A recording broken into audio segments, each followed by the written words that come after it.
You just know your sister, how she is. You know you know her flaws, you know her strengths, and why bother with the... But I think that's important, beautiful with these two characters, that they're very accepting of each other. Yeah. Even though they have some... Yeah. There are some things that are... Agnes doesn't have flaws, but... Well, she does, I think.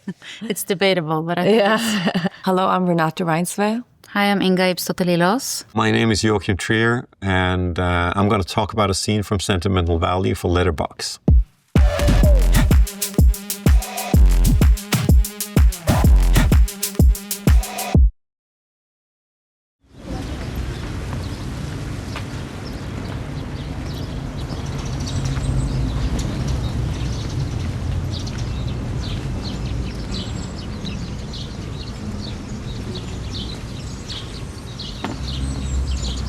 Hi.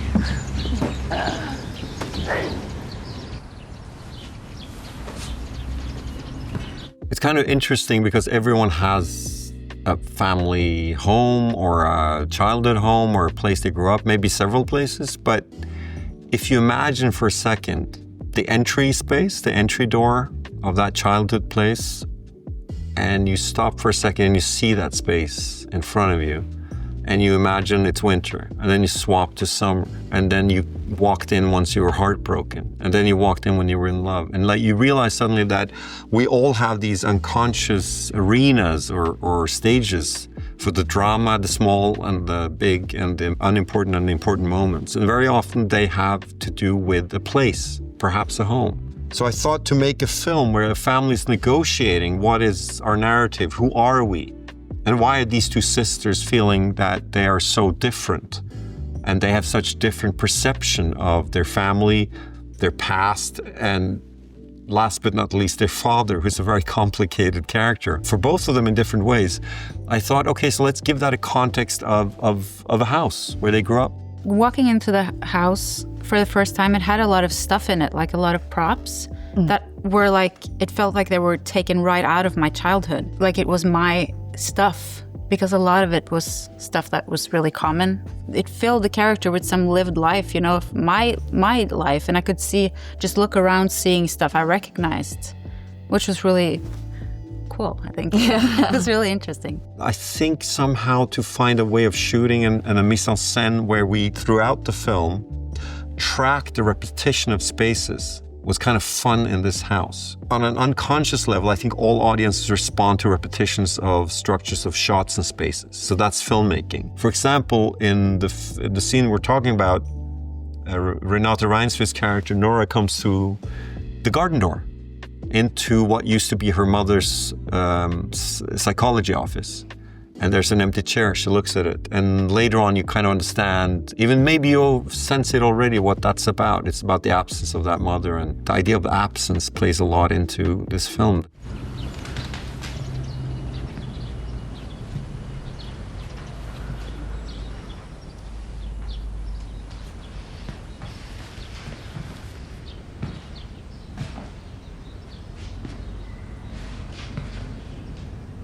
So finding this house for the film, we knew it was going to be very important, and it was almost like casting. I think we looked at least 100 houses, and it's funny, sometimes with actors, and in the case of this house, I walked into it. It turned out I'd been there before, and immediately I started seeing the story, how it could develop, and how I could use the spaces and the rooms. And I took Eskil, my co-writer there, and we appropriated, I guess you say, the story to that specific house, so that the upstairs and downstairs and all of that would kind of function together. We're also moving through time in the house, so we built a replica of the house in a studio and dressed it in all these flashback scenes in the 30s and 40s and 60s and 80s and all that stuff, and that was kind of interesting.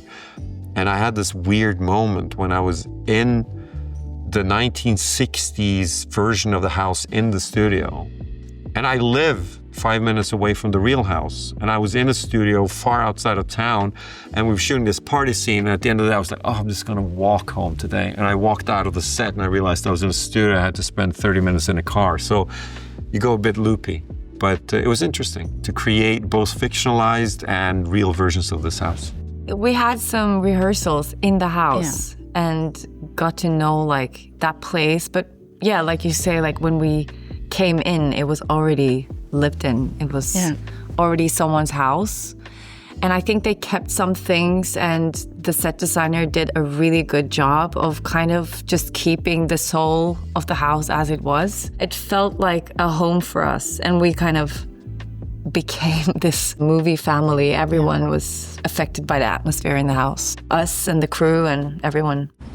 Det er rart. Da mamma ble syk, så var det liksom en del av meg som tenkte at jeg skulle ta over her. Bo her med Even og Erik. Vil du bo her? Nei.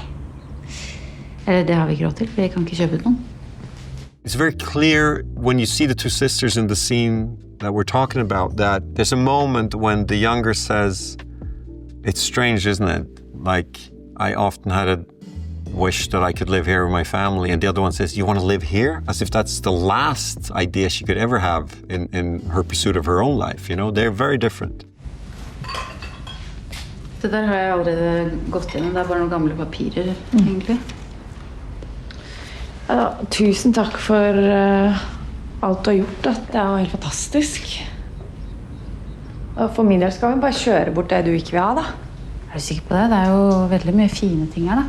Ting med affeksjonsverdi og sånn. Kanskje kikke litt. Jeg vil veldig gjerne ha den vasen, for eksempel. Ja, den var litt fin. Åja, fordi jeg vil ha den? Nei.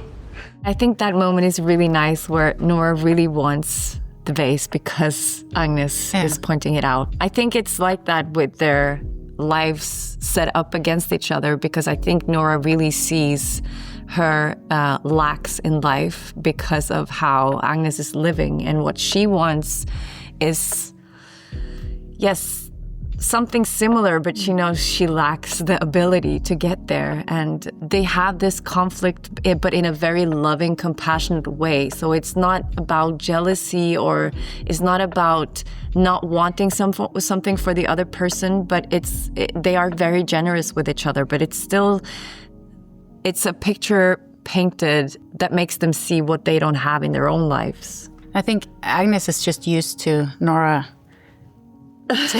just taking all the stuff when, like, and not wanting any, like, a part of it, but when no responsibility. Agnes points out, like, well, this is the lovely thing. Oh yeah, it is. And then it's just like, it's just typical. Like, you know? It's also like when Nora comes, it was painful acting that out, because Agnes is making this awake for their mother, and then Nora hasn't done anything, and then she comes in and complains about what they could have done differently. And then she doesn't do anything with the moving of the stuff out of the house, but she has very clear ideas about how it could have been done. Yeah. And she has flaws. Nora has some flaws. Yeah. It's a classical case where one of the sisters, in this case the youngest, Agnes, has done a lot of work to clean up after the mom passed away. And Renate, who's the oldest and kind of the workaholic of the family, who's quite a celebrated theater actress, she has not contributed much. And I think there's a sense of guilt about that you see in the scene. And I think that Agnes, the youngest one, is imagining that there'll be this beautiful moment when they talk through the things, and it's a part of their kind of grappling with grief moment.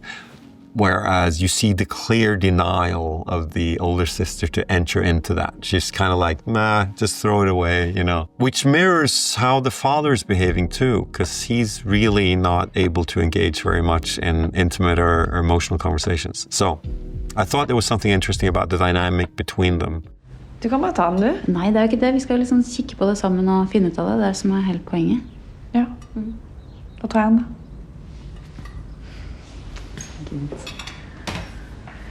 The idea of absence plays a lot into this film. That those things we're not able to talk about in the family, those things that are kind of falling between the cracks of communication. And somehow I'm trying to talk about reconciliation through the fact that maybe there's a limit to the social language you speak to each other. And maybe there is hope that art or just doing something together as a family can sometimes be more important than having the deep conversation that's supposed to solve everything. We've seen it a couple of times, and I just see more and more stuff, and stuff I didn't necessarily see while we were doing it. And it's just keeps on building, I feel, every time I see it, which is really nice. I get a very strong relationship to the movie, of course, being in it when we were on set. And then I find it really difficult to watch it, and I can't really see the movie, but then I really appreciate the part where we meet the audience and we hear their perspectives and hear journalists, their questions and how they've seen it. And then I can learn something new. And then I see some more layers and some new perspectives that I didn't think about. So my work kind of becomes richer in the retrospect of it all.